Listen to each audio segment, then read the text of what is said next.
مرکز مطبوعات ملیسیای شهر دوشنبه خبر داد که پولچینک خطسیر رقم 45 برای تغییر یک زن مسافر به 5 شبانه روز حبس مأموری محکوم شده است. بنابراین منبع یک زن ساکن پایتخت با ارسال رسم ماشین تمغه مرسدس اسپرینتر رقم‌های قید دولتیش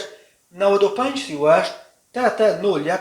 خطسیر رقم 45 از مقامات ملیسا خواسته است که نسبت به پولچینک این واسطه نقلیات چاره‌های دخلدار قانونی اندیشیده شود. با اطلاع مراجعت کننده ضمن قرار داشتنش در ایستگاه آخرین خطسیر رقم 45 پولچینک نسبت به او دغلانه رفتار نموده او را در نزد دیگر رانندگان و شهروندان مورد دشنام و حقارت‌های قبیح قرار داده شأن و شرفش را در نزد جامعه پس زده است. ریاست وزارت کارهای داخلی دوشنبه گفت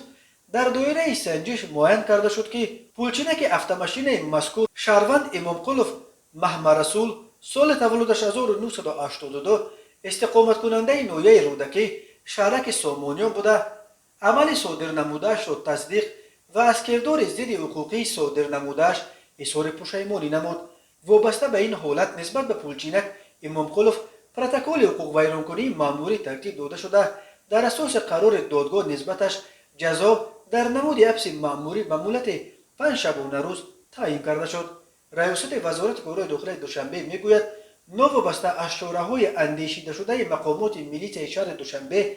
جهت به نظام نمونوی مطابق نمودن خدمت رسانی نقلیاتی مسافرکشان جمعیتی و از بین بردن دغل رفتاری و کردارهای ضد حقوقی رانندگان و پولچینک‌های خطسیرها متاسفانه باز هم روزه مسافران زیاد از بدرفتاری و طرز نادرست خدمت رسانی چنین رانندگان و پولچینک‌ها به مقامات ملیسیای پایتخت شکایت می‌کنند.